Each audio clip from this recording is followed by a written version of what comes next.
She kissed me the night before she accused me. And that's what saved me.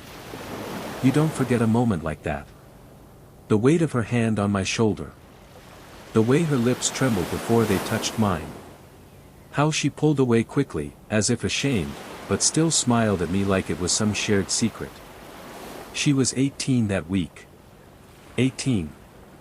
That number clanged around in my skull like a dropped wrench. But I didn't see an 18-year-old that night. I saw Emily, the girl I'd helped raise since she was 6. The girl who used to sneak into our bed during thunderstorms. Who called me Dad for years, even after I married her mother. She wasn't mine by blood. But blood didn't make you a father. Her mother, Allison, had been distant lately. Stretched thin, she said. Always tired. And when she wasn't tired, she was annoyed. With me. With Emily. With life, it seemed. I chalked it up to middle age and mortgage stress. Maybe even menopause. I made excuses. That's what you do when you love someone too long. Emily noticed. She always noticed everything. She'd hang around me in the evenings, just like she used to when she was little. Sitting too close on the couch. Laughing a bit too hard at my jokes. Once, she put her head on my shoulder and stayed there longer than she should have. I told myself she was seeking comfort. That night, Allison had gone out. Girls' night, she called it, though she never said who the girls were. Emily and I stayed in. We watched some old 80s thriller she'd picked from the streaming menu. Halfway through, she got up to make popcorn. "You want extra butter?" she asked from the kitchen. "Always," I called back, not looking up. She returned with a bowl, slid in beside me, thigh to thigh, like we were equals now. I was aware of every point where our bodies touched.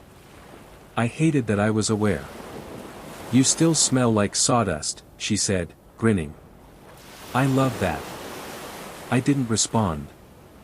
Just nodded and kept my eyes on the screen. My heart had started doing this thing where it raced for no reason. Near the end of the movie, she turned toward me, pulling her legs up under her, so she faced me full on. "Thanks for staying home tonight," she said. "It means more than you know." I turned my head and tried to smile. "Of course." Then she leaned forward and kissed me. Not on the cheek. Not quick. Her lips touched mine like they meant it. Like she had rehearsed it. My whole body froze. I didn't kiss her back. But I didn't stop her either. That might have been the worst part. She pulled back and looked at me with those wide, daring eyes. "Good night," she whispered, and padded off to her room like nothing had happened. I didn't sleep. The next morning, I woke to banging on the front door. 2 cops. Stern. One of them had a mustache that looked like it belonged in a 70s crime show. "Are you Daniel Cross?" "Yeah." "What's going on?" "We have a warrant for your arrest. Allegations of inappropriate sexual conduct with a minor." I remember laughing. A dry, broken thing. "You have the wrong guy." They didn't. Emily stood behind them in the hallway, eyes cast down. Not crying. Just, empty. As if she'd already moved past the worst part. She wouldn't meet my eyes. Allison wasn't home. I wondered if that was part of the plan. I didn't resist. I let them cuff me. Let them read me my rights. Let them drive me away like a villain. Because deep down, I thought this was some horrible misunderstanding that could be cleared up in hours. It wasn't.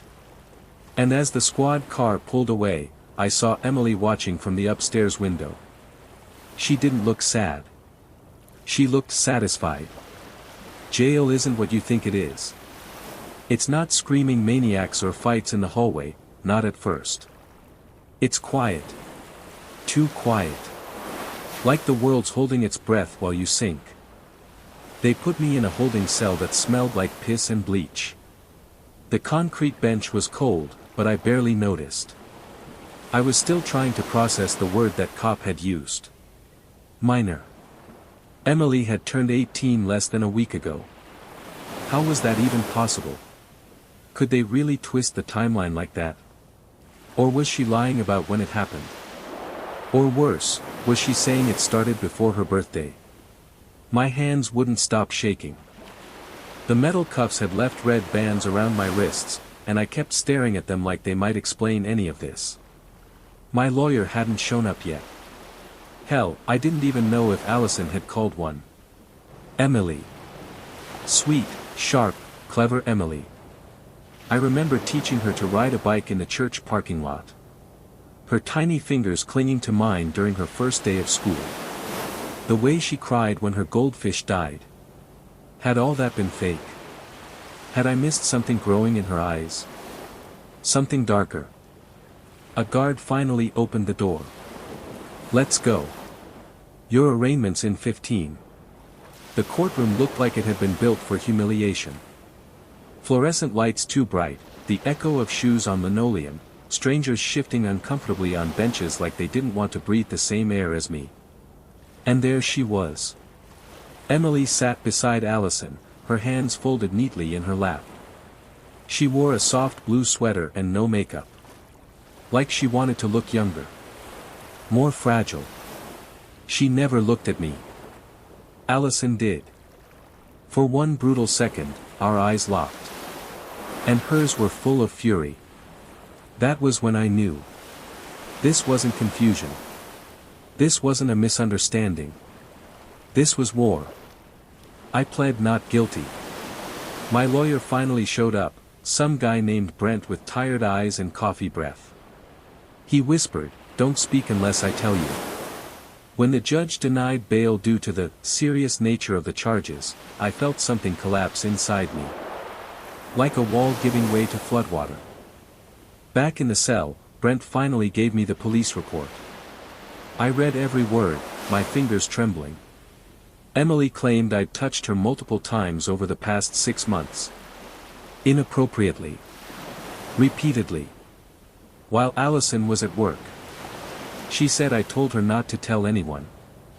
That I said no one would believe her. And then, the detail that made my skin crawl, she said I kissed her. The night before. She admitted to that part. Only, she claimed I forced it. I slammed the folder shut and stood so fast the chair screeched back. Brent just looked at me. You need to calm down. She kissed me, I said, the words cracking. I didn't touch her. I didn't fucking touch her. Did you tell anyone that? There was no time. The cops were at my door before I could even. He sighed. Okay. Let's get ahead of this. Any cameras in the house? Security? Witnesses? I shook my head. No. Just us. Brent stared at me for a long time. Then he leaned in, voice low.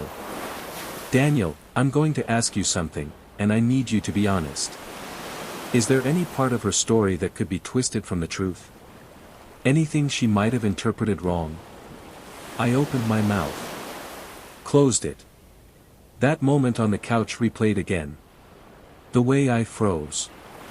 The way I didn't pull away fast enough. I never touched her, I said again, but quieter. Brent nodded slowly. We'll fight this. But you need to be ready. Because they're coming with everything. Later that night, lying on the thin cot in my cell, I thought about Allison. Why wasn't she defending me? Why wasn't she asking questions? Unless she already knew the answer she wanted. Unless, this wasn't Emily's idea at all. I didn't sleep that night. Not really. The cot was hard, the fluorescent light never shut off, and someone down the hall kept coughing like they were dying slowly. But mostly, it was the silence in my head that screamed. I kept replaying the timeline. The last 3 months. 6, even. Every evening Emily spent with me while Allison claimed to be working late. Was it always a setup? Or did it start out real, and rot into something else? The next morning, Brent returned with his laptop and a brown paper bag that held a lukewarm coffee and a turkey sandwich I couldn't stomach. He looked tired but focused. "You've got a friend. Someone called in a favor," he said. "Former cop. Private guy. Didn't leave a name, just said he was watching this unfold and didn't buy it. Sent me a file. You want to see it?" I sat up fast. "Yeah. Of course." Brent opened the laptop and turned it toward me. He got into Emily's old Instagram messages. Screenshot everything. "This is from 3 weeks ago." My heart was already pounding. The message was from Emily to someone named M. "He still looks at me like I'm a kid. So boring. He doesn't even try anything. What if she's wrong about him?" Another, 2 days later. "I kissed him. Nothing. Not even a touch. Just shock. He looked like I shot him. I told Mom. She said give it time. But I don't think he's gonna take the bait." My mouth went dry. Brent scrolled further. "It gets worse. Asterisk, she said if he won't screw up on his own, we make it look like he did. She already drafted the report. All I have to do is sign it and cry a little. We split the money, and I get out of this place." My vision swam. For a moment I thought I might throw up. "They planned this," I whispered. "She, my wife, she used her daughter to frame me. Looks like it." I shook my head. "Why? What the hell for?" Brent sighed. "You said you own a construction business. How much is it worth?" "Couple million in assets. Equipment, vehicles, real estate." He nodded slowly. "Well. If you went to prison for a sex crime, guess who gets the house? The business? The insurance policy?" It hit me like a slap. "Allison. And she divorces a monster, not a husband. No questions asked. Sympathy guaranteed." My skin crawled. Brent clicked another folder. "There's more. Old texts between Allison and a number saved as Marcus. Your private guy tracked it to a burner phone. He thinks it's someone she used to know." He pulled up a message. My blood turned to stone. "He won't survive prison. He's too soft. We can finish this in court. Just keep Emily on script. She's going to kill me." Brent didn't respond. He didn't have to. My entire life had become a chessboard. And I was the pawn they were marching into the fire. "Can you prove this?" I asked, my voice breaking. "Can you stop them?" Brent looked me in the eye. "If we can verify where the screenshots came from, authenticate the phone numbers, maybe even subpoena Emily's account, we've got a shot. Then do it. We're already on it. But it takes time. Meanwhile, you need to stay quiet. And survive." I leaned back against the wall, heart hammering, breath shallow. Emily had called me boring. Allison had written the report before anything happened. And someone named Marcus was waiting for me to die. The next time I saw Allison, she was dressed in a dark blazer and sunglasses too large for her face. Court hearing. Bail reconsideration. I was brought in cuffed at the wrists and ankles, like some kind of predator. The room quieted when I entered. She didn't even glance at me. Emily wasn't there.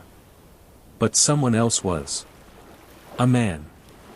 Late 40s, fit, with a shaved head and a gray suit that looked expensive in a subtle way. He sat 2 rows behind Allison. No one introduced him, but I knew. Brent nudged me as we passed. "That's Marcus. I had him followed from the burner phone location. He flew in yesterday." My skin crawled. So he was real. Not just a name. Not just a ghost. The hearing was short. My new counsel argued the evidence was circumstantial. Brent presented hints of what we'd found: inconsistencies, the prior relationship between Allison and Marcus, the inheritance angle. The judge didn't look impressed. But then Brent dropped the hammer. "Your Honor, we are in the process of authenticating direct messages indicating the alleged victim was coached to fabricate her statement. Once verified, we will move to have all charges dismissed." The judge leaned forward. "Is that a threat, counselor?" "No, Your Honor. It's a promise." The courtroom buzzed. Allison's face didn't move. But Marcus shifted. Slightly. He put his hand on her shoulder as they exited. I burned that image into my memory. Back in holding, Brent laid it out. "The messages help, but they're not bulletproof. Allison could say Emily was just venting. That she misunderstood. So what then? We need leverage. Something that puts Allison and Marcus together before all this started. Proof they planned this not just recently, but deliberately.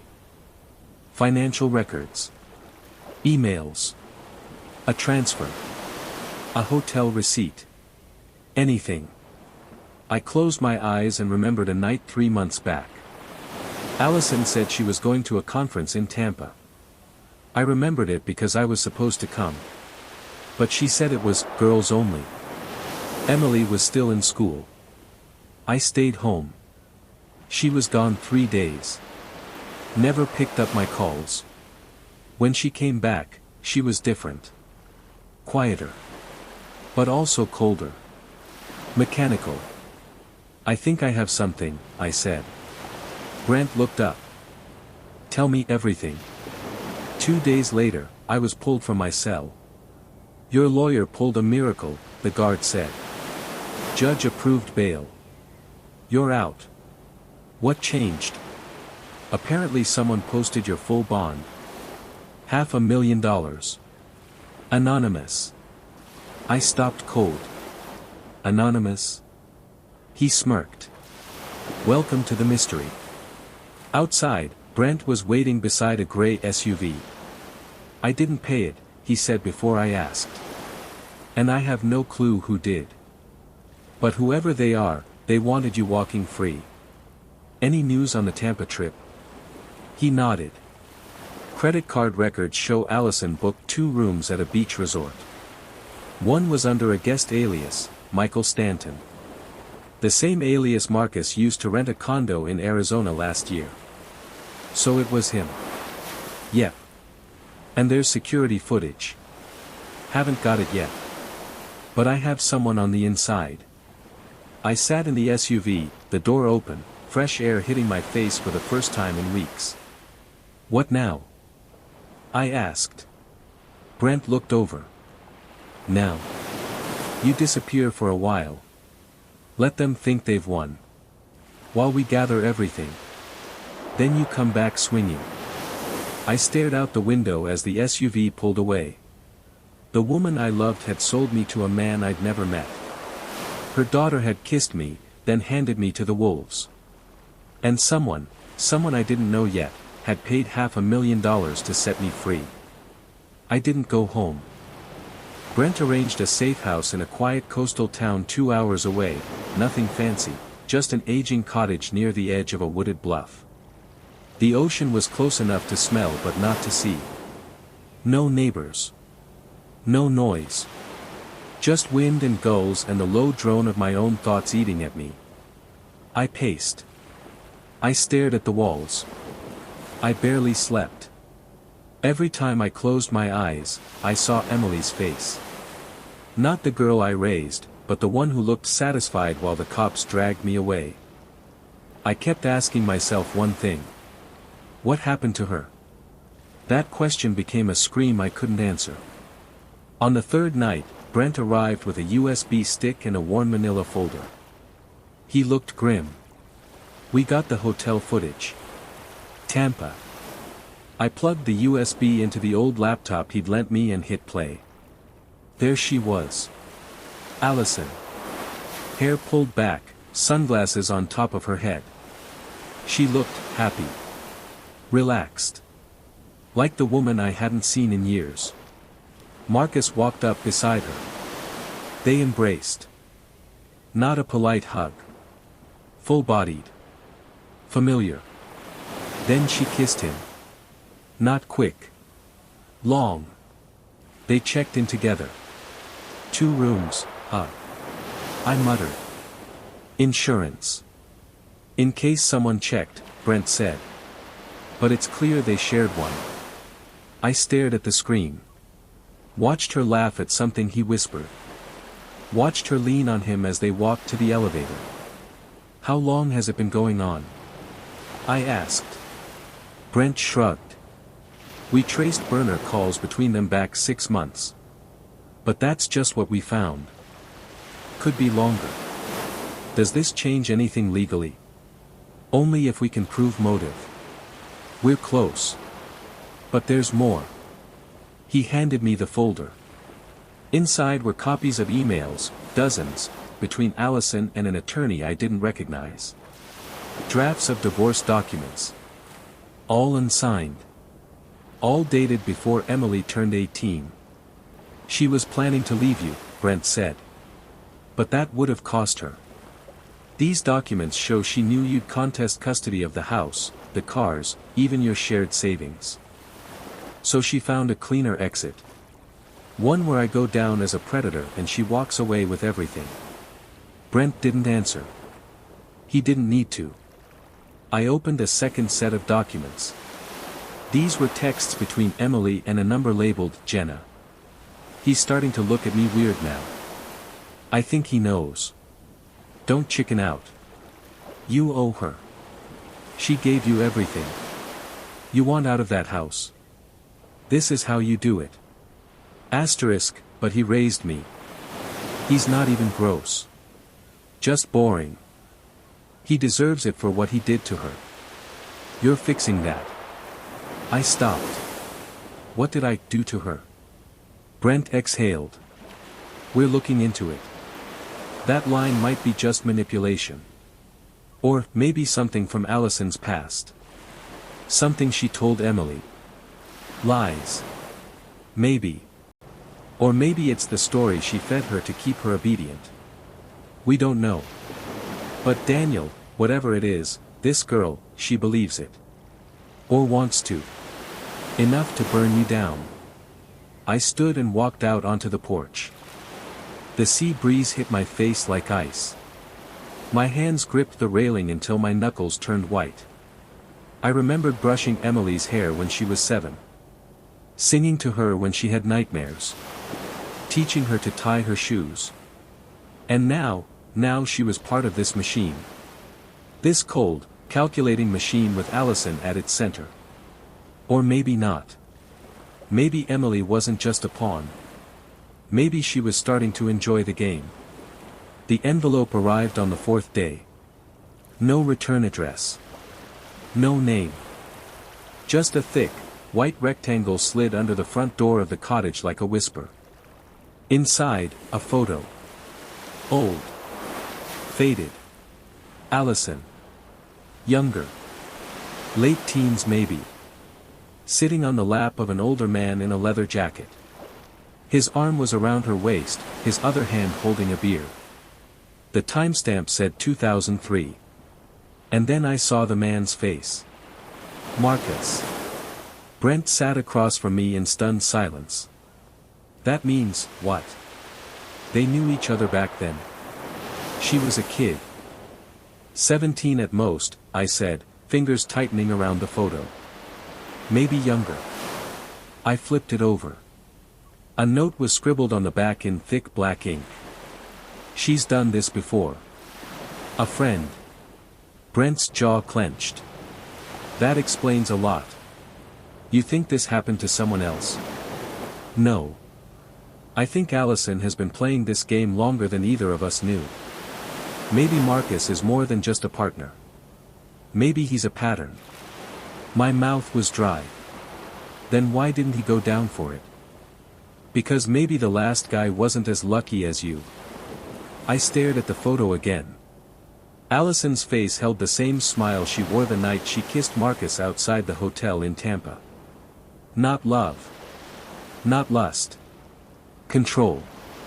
Brent pulled out his phone. We need to find whoever sent this. That night, I couldn't sleep. Again. The sound of the ocean had become a taunt. Too calm. Too rhythmic. It didn't match the chaos in my chest. I sat on the porch, wrapped in an old flannel blanket, watching the moon vanish behind clouds. That's when headlights appeared. Slow. Careful. A black car. Tinted windows. I stood. Heart pounding. The car idled for a moment. Then the passenger window rolled down. A woman's voice, Daniel. I froze. Who are you? She stepped out. Mid-30s. Short hair, leather jacket. She looked like someone who had survived a fire and chose to live with the burns. My name's Clara, she said. Allison ruined my brother. My throat tightened. You sent the photo. She nodded. He was 17 when they met. She was 21. She seduced him. Promised him the world. Then accused him of rape when he tried to leave. Jesus. He did 2 years. Lost everything. Killed himself 3 months after he got out. The silence fell like a stone between us. And Marcus? I asked. He was there then, too. Her handler. Or maybe her partner. I don't know what to call him. They've been doing this for years. Over and over. And they don't stop. Clara handed me a flash drive. More files. More victims. At least 2 others. One in Idaho. One in Maine. You weren't the first. I took it, hands shaking. Why are you helping me? I asked. She looked at me like I should already know. Because you're the only one still standing. She turned and got back into the car. The taillights disappeared into the dark. I clutched the flash drive to my chest. They had a playbook. But now, so did I. Brent stared at the flash drive like it was radioactive. Where did you get this? A woman named Clara. Her brother was one of them. One of the others. He took it in silence, plugged it into his laptop, and opened the folder labeled The List. Inside, audio recordings, scanned documents, witness statements. A spreadsheet with names, dates, outcomes. All of them followed the same pattern. Woman meets man. Emotional intimacy. Accusation. Legal destruction. Financial fallout. And always, Marcus in the periphery. But only one name showed up twice. Emily Cross. Brent clicked a video file. Grainy security footage. A teenage Emily outside a school, arguing with a man in his early 20s. The audio was bad, but a few words cut through. You said you wanted it. My mom said you'd say that. The man stepped back, visibly panicked. The timestamp said 2020. She would have been 16. They started training her young, Brent muttered. Grooming her to play the part. So she's not just a pawn. She's legacy. I leaned forward. Do we use this in court? Eventually. But not yet. We need to hit them hard. Once. Clean. No leaks. If we move too early, they'll spin it. You know they're good at that. I nodded slowly. Then we bait them. Brent raised an eyebrow. How? We tell Allison I want to make a deal. Offer everything. Business. House. Even custody of my name. But I want to meet. In person. Alone. You think she'll come? She won't resist. She'll want to see me lose. Face to face. Brent thought for a moment. Then he grinned. Let's give her the show. 2 days later, we sent the message. Anonymously. Carefully. A private email account routed through 3 proxies. You win. I'm done fighting. I just want peace. Let's meet and talk.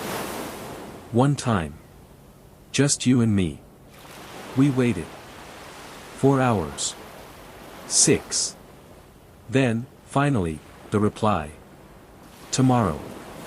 6 p.m., the old boathouse on Cove Ridge. Come alone. Brent almost laughed. Classic villain move. Creepy location and all. That's where we spent our anniversary 1 year, I said. She knows it still means something. The boathouse stood like a skeleton by the water, paint peeled, roof sagging. A place full of echoes and salt. I arrived early, parked far, walked the trail in silence. A body mic strapped under my shirt. Brent was nearby, watching, recording. At 6:03 p.m., she arrived. Allison stepped out of her black SUV wearing a long beige coat and boots that clicked like clock hands on the wood. You really came alone, she said, voice soft. I meant what I wrote. She looked around, cautious. Why now? Why give up? Because I've lost already. You have Emily. You have the house. The business is nothing without my name. Take it.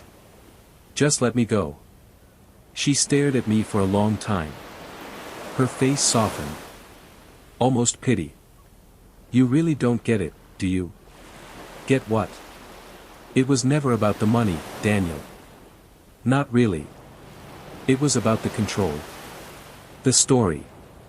The power of making someone like you vanish. Someone like me. She stepped closer. Good. Honest. Predictable. Men who think love is enough to keep a woman loyal. It isn't. You raised Emily to do this. I taught her to survive. By destroying people. By refusing to be weak. She smiled. No warmth in it. You're not the first, Daniel. You won't be the last. But you were the easiest. She turned to go. I have something for you, I said. She stopped. What? A photo. From 2003. Leather jacket. Beer bottle. You, 17. Marcus, 28. She didn't move. You know who sent it. And you know what I have now. The full list. The stories. The files. She turned slowly. Her eyes darkened. You're bluffing. Am I? Brent stepped from the shadows. Say hi to the microphone, Allison. Her face cracked. She didn't run. She didn't scream or lash out. She just stood there, staring at Brent like the world had finally betrayed her for the first time. Her mouth opened slightly, then shut again. Her hands trembled, and she slipped them into her coat pockets like it would hide the quake inside her. How much do you have? She whispered. Brent pulled out his phone. Pressed play. The audio of her confession spilled into the air, cold and mechanical. It was never about the money, Daniel. Not really. It was about the control, the power of making someone like you vanish. You were the easiest. She flinched at her own words. I've already sent backups to 4 different attorneys, Brent said. We go public tonight unless you cooperate. Fully. She looked at me then, and something behind her eyes cracked, something old, brittle, and venomous. You think this will undo what we've built? You think a couple of recordings and dusty files will stop Marcus? He's not afraid of courtrooms. He owns them. Not anymore, I said. He's next. A shadow passed through her. Panic, maybe. Or fury. What do you want? She said. Brent stepped back. I'll let Daniel handle that. I took a slow breath. My voice came out steady, but quiet. I want the original report retracted. In writing. Notarized. I want you to testify, under oath, that Emily lied under your instruction. That the entire accusation was fabricated. Impossible. Then you lose everything. You'll destroy her. You already did. I just want the truth. She shook her head slowly, like the truth was a concept she'd never quite believed in. Emily won't forgive me. Good. Maybe she'll have a chance to become something real. Allison looked at the ground. She stayed like that for a long time. Then she pulled out her phone. Give me the number. 3 days later, I sat in a private hearing room with Brent on one side and 2 federal investigators on the other. Allison sat opposite us, hands folded, voice calm as she read the statement into the record. She confessed to orchestrating a false accusation. To coaching her daughter. To manipulating evidence. She named Marcus. She named Jenna. She gave dates, hotel names, even the name of the lawyer she'd worked with back in 2020 to fabricate earlier claims. Emily wasn't present. I don't know where she was. They said they'd find her. That she'd be given a chance to testify. Or defend herself. Or disappear entirely. I didn't know what I wanted her to do. After the hearing, Brent handed me a sealed envelope. Allison had written me a letter. I opened it alone that night. The ocean was louder than usual. Inside, 2 sentences. I never stopped loving you. But I never stopped needing power more. I burned the letter. It's strange what silence feels like after war. The news broke 3 weeks later. Headlines. Interviews. Photos of Marcus in cuffs. Courtroom sketches of Allison with her head bowed, the elegant lines of her face now twisted by the weight of consequence. Emily's face never appeared. She vanished. No charges yet. No sightings. No goodbye. Some believed she'd fled the country. Others said she checked into a clinic upstate. One anonymous email claimed she tried to take her own life. I never found out if it was true. I didn't know what I wanted to be true. My name was cleared. The business reinstated. Public sympathy bloomed like weeds, offers to write a book, speak at universities, be the poster boy for surviving false accusations. I declined them all. I sold the house. Gave away the furniture. Moved into a small home on a cliff above the ocean, where I wake each morning to fog and gulls and a silence I can finally breathe in. But the story didn't end there. Last week, a letter arrived. No return address. Postmarked from a small coastal town in Oregon. Inside was a single photograph. Emily. Standing at the edge of a beach, barefoot in the surf. Her hair longer. Her eyes darker. She looked straight into the camera. On the back, handwritten in sharp blue ink. I didn't know who I was until I lost everything. I hope someday, you can forgive the version of me that let her win. I stared at the photo for a long time. Then I slipped it into the drawer beside my bed. And for the first time in months, I slept through the night. Sometimes, survival isn't about revenge. It's about endings. Clean ones. And sometimes, the most honest love letter is the one you never send back.